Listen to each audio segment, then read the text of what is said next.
Joining us now for an updated view is Eric Johnston. Eric, you were worried about the sort of end of fiscal and monetary stimulus, and it has proved to be a pretty bumpy few weeks. You see more pain ahead? So we remain cautious and think that the risks are still to the downside.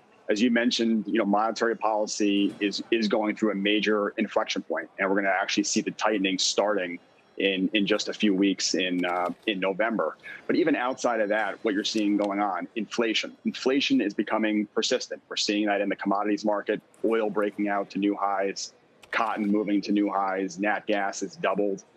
So while inflation is remaining persistent, at the same time, growth is slowing. So if you look at the Atlanta GDP forecast for this quarter, it's down to 1.3%. Earnings estimates, which we had talked about, we thought were peaking. They've actually started to turn lower. And then you have the additional sort of concerns in the market around tax hikes, which are now likely coming, certainly the corporate tax hike. And then we have this variable about who will be our Fed chair in 4 months. And so the environment right now is very different from the environment that we had during the 18-month bull run off the lows. What level of pullback, Eric, do you think is warranted then, or what factor are you looking out for that would make you kind of change your mind and think we might bounce? Sure. So I think a couple things. One is time.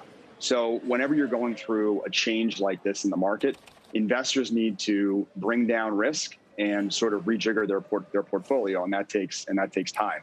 From a price perspective, which can also do it, and that can force further quick de-risking. I think another 3 to 5% from here. Maybe you get to 6 or 7, but I think 3 to 5% from here would certainly make me feel a lot better about the risk reward from here.